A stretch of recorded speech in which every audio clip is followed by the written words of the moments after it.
Cleveland Browns. The 2025 season probably doesn't look the best. It's pretty murky. There's a lot of question about the quarterback position, about the running back position, about the wide receiver position, about the offensive line. The only real certainty is this team's draft really well, and they're looking towards a very good future, especially if they can hit on one of their quarterbacks, they can hit on one of their running backs, they can hit on their first pick they made, who I really loved. Their future looks really good right now, and that's not something I was saying at this time last year, because they didn't really have the assets for the future that you'd want to see come to fruition. But after a really good offseason of retooling, of rebuilding, I really look at the Cleveland Browns 2026 season, very excited. But 2025, they're going to take some lumps. But that's okay, because we have a lot to preview today, and mainly, I'm excited to talk about the Browns draft class. Usually for this video, I will cover the first two picks. But the Browns had so many guys I liked, I had decided to cover a lot more picks because they aced the draft, in my opinion, having one of the best drafts. And that's key because you had to have it after trading Travis Hunter for more picks. But they did such a great job with the other picks, I ended up loving the trade, even though when the trade happened, right in that moment, I thought it was stupid. So let's begin talking about the Cleveland Browns. Not really on the 2025 aspect, but on how they're building towards the future, how they might be loading up for a great 2027 season after getting their quarterback in 2026. Talk about the Browns offseason, we have to start off with Myles Garrett. That was a very bad situation the Browns were in, and they ended up paying Myles Garrett a lot of money, guaranteeing the most for a defender all time. As questionable as I see it, because I don't necessarily know if Myles Garrett is going to be the player he is when I think the Browns can contend, I understand keeping a franchise player like that. For one, he's a marketable name. Fans will go see Myles Garrett play because Myles Garrett is an awesome football player to watch. There's also the fact that you just want to have a good player on your team. You want to have that elite traits player that can make impact plays, game in, game out. So the young guys coming in see what it takes to be the best at their position. See what it means to be the best in the NFL. Because Myles Garrett is one of the best players in the NFL, without a doubt. And having him in that locker room, showcasing his ability to all that young talent that will come in the next couple years, is going to really set the standard higher for their next class. But the Browns, they didn't sit on their hands. They made moves at the quarterback position, bringing in 4 quarterbacks. Now, 2 of them will be discussed in the draft portion, but the other 2, I'm going to discuss right now. First up, they re-signed Joe Flacco, a guy who left for Indianapolis, but just prior, brought the Browns to the playoffs. And he's who I ultimately will think will be the starting quarterback week 1, because he knows the system. He's not this young guy that's got to come in and learn the system. No, it's Joe Flacco. We all know what Joe Flacco is nowadays. He's not the most mobile guy. He's not even the best quarterback. But he knows how to read a defense. He knows how to layer a football properly. He'll throw some balls that are going to make you scream, "Why, Joe? Why?" But overall, he's solid for a rebuilding team, especially when you have 2 young quarterbacks back there who will be learning. Now, we look at Kenny Pickett, and Kenny Pickett, I don't necessarily think he makes the 53-man roster, because like I said, Joe Flacco will be the starter in my opinion, and I don't see them cutting 2 of their rookies. So, to me, he's the odd man out. But if he does win the starting quarterback position, what does Kenny Pickett bring? Kenny Pickett is a more athletic player than you would think. He has very good mobility, he can take off and run. The only question with him, and it's a big one, is his pocket awareness. He doesn't really have great pocket awareness. In fact, I would say it's some of the worst in the league. He rolls to his left when it's not needed, and he winds up into defenders' arms. I'm sure Browns fans remember him playing with the Steelers, how often that would happen. He doesn't have a feel for blitz. He doesn't have a feel for interior pressure. He gets rattled way too early and just panics. That's not what you want in a starting quarterback, and it's why I think he's the odd man out in the quarterback room. Now, we get to the fun stuff. It's the Cleveland Browns draft. And up first is Mason Graham. If you listen to me during the draft process, I may have had higher grades on other players than Mason Graham, but I always felt like Mason Graham was the safest pick. I'm not necessarily saying he's a bad pick or he can't be elite. He could very well develop into an elite player. But to me, at worst, he's a second contract guy.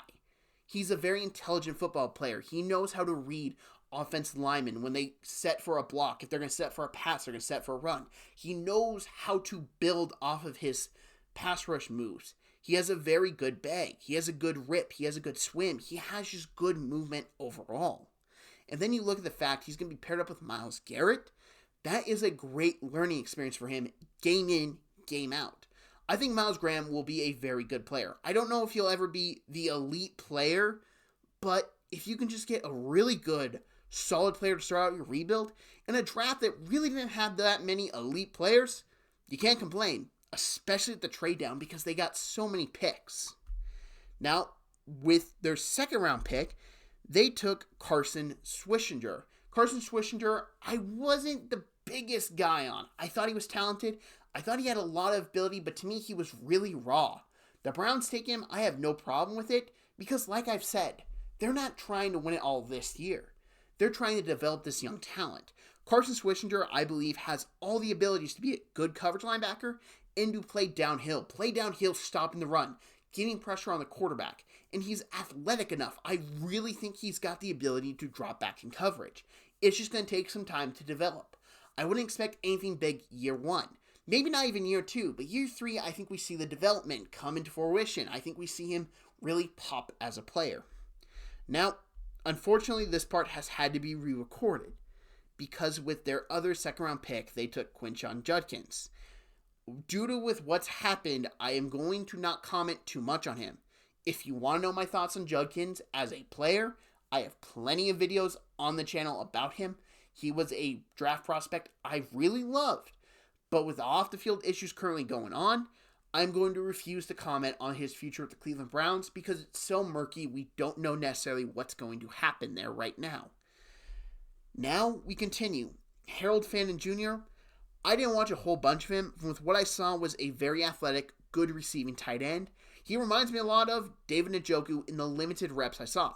Not saying he'll be as good, but I saw the comp, which made me think, hey, if they want to trade Njoku, they have a guy there that they think can do it, or you can run two tight end sets with two receiving tight ends. That's not a bad thing. Then they had maybe the most controversial pick in the NFL draft. They took Dillon Gabriel in the third round. Now, I was higher on Dillon Gabriel than everyone else. I had him as QB3. The reasoning why he was QB3 is because he was too small for me to put at QB2, to be honest. To me, he had the traits similar to Cam Ward, if not better. He has an underrated arm. He has a seed. He can chuck it downfield. He also has really good layers to his passing game. I really did like Dillon Gabriel, and I would have had a higher grade on him, but I'm just afraid with his size that he's going to get beat up. But he went to a perfect system that I think can really help him. Dillon Gabriel reminded me a lot of Baker Mayfield. And I just watched it, and he's smaller than Baker. I get it. But he has that moxie. He has that arm. He has that no fear. He'll sit in the pocket and take that hit to get the ball out. Now, I'm not necessarily saying he's going to be the starter of Cleveland one day. It's hard for me to say that due to his size. But I loved him as a prospect that I understood taking him this high. Then we look at their fourth round pick, Dylan Sampson. Dylan Sampson now has the opportunity to be the bell cow back of the Browns, and it's going to be very interesting to see how he does. He was the youngest player in this draft. I believe he was 20 years old when he was selected. He wasn't even eligible to drink. He's extremely talented, has really good rushing ability, has a good burst, can read his lanes very well, has some issues in pass protection that you would like to see get cleaned up, but shows some good promise as a receiving back. He won the SEC Offense Player of the Year in 2024 and had 258 carries, nearly 1,500 yards in the SEC. He didn't really struggle against the best competition he would see in the entire college football. Now, you want to say Ohio State beat him up, Browns fans? I get it. I'd also say that Tennessee offensive line was just not as good as people expected it to be. Overall, Dylan Sampson is a guy I could very well see having the opportunity to become the lead back and taking it full force. Now, we get to the other pick I was really looking forward to talk about, and ironically, I've gone through their entire draft. Because they had so many good picks, I had to talk about it. But Shedeur Sanders, he was my QB2. I explained to you why Dillon Gabriel was QB3 to me, because of size. If we're talking pure traits, I would say Dillon Gabriel has more traits. And guys I can see starting for a longer period of time, it'd be Shedeur Sanders because his body can take it. Are there concerns with him? Absolutely. I'm not going to lie to you, Browns fans. He doesn't have the best pocket awareness. It's a little questionable at times. His arm isn't as good as Gabriel's. It's not as good as maybe Joe Flacco's is right now.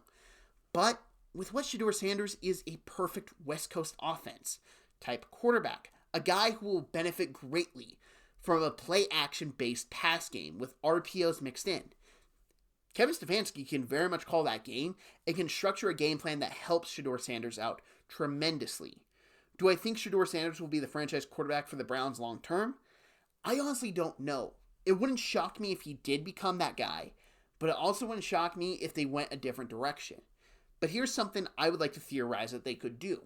Let's say Shedeur Sanders comes in the back half of the season, Browns suck, they had the first overall pick, and they can look to take Arch Manning. Well, with what you have with Shedeur Sanders is, if he shows good enough play, you can get a second-round pick for him, and that would be really good value. You turn a fifth-round pick into a second-round pick. That's just great value. And the issue with Shedeur is people don't know how he's going to translate to the NFL. If he has good NFL film, teams will come paying for him. Now, I talked about their future a lot here, and honestly, it's the biggest strength of the Browns is their future. But if you're going to make me pick a strength on strength on strength, it's Myles Garrett. Myles Garrett is the best player on the Browns. He is maybe the best player in the entire division. And that's a division that has Joe Burrow, Lamar Jackson, TJ Watt. That's how talented Myles Garrett is, and he can take over a game and just cause havoc. Do I think he's going to make a major impact this year and win Defensive Player of the Year? Probably not, but that's just because I don't think the Browns are going to be all that great. And now, if we look at the Browns' weakness, I'm not the biggest fan of their old line. Their quarterback room, until I see the rookie start, I'm not a Joe Flacco guy. I don't think Kenny Pickett has it anymore. Their running back room is very interesting, but it's very young. It's going to be very interesting to see how they handle pass protection. Their receiver room, Jerry Jeudy, I need to see more consistency out of him, but last year was a good sign of that. And they just need more talent overall. This is a rebuild. They're overhauling their roster, and they're doing a great job. I'm a Pittsburgh Steelers fan. If you ask me today who I think has a more likely chance of winning the division in the next 5 years, I'd say the Cleveland Browns, because they've done such a great job this past offseason of getting the assets and using the assets. I'm honestly a fan of what they've done. So, predicting where they're going to land in the division, and take nothing against us, Browns fans, because, like I said, I've been complimenting your future a lot. I think this is the last place team in the AFC North. The talent just isn't there. The quarterback play is going to be very interesting. Even if the rookies play, rookie quarterbacks have inconsistencies all the time, especially behind a battle line. The running back room, I think, is going to be a big strength as the year goes on, as they develop, as they get into it more and more. But it's not enough for me to put them in third, second, or not even first. That's not even consideration for me. Now, we return to this in 2026. It may be a different story. I may be more gung-ho on them that I could see, hey, this team has done a better job of roster constructing than the Steelers and Bengals. I could see them taking second. But it's going to very much depend on who their quarterback is then. And if it's Shedeur and he shows a lot of good work in the back half of the season, that could be a really good building block for you. But it's very interesting to see how the Browns do the trade deadline, how they handle entering the offseason. Because this season, it's more or less developing the rookies. And that's okay, because that's what you want with a rebuilding franchise. You want to see the young guys play really good, and you want to lose games. Thank you very much for watching this video. If you like this video, hit that like button. If you're new to the channel, hit that subscribe button. And hey, if you'd share this, I'd greatly appreciate it. I talked up the Browns' future a lot. I know I didn't really be too complimentary about this season, but their future looks really bright. It's got me really excited for them. I like Andrew Berry as a GM. I like Kevin Stefanski as a head coach. I'm very excited to see where this rebuild goes. If you want to check out some more of these videos, NFL team previews, this is alphabetical order. This is 32 and 32, 32 days in a row of team previews. Browns fans, you want to check out a rant of me going on the Bengals? Go ahead, check out yesterday's episode or whenever you listen to it. It's in the playlist on the screen. Thank you very much for watching. Have a great day.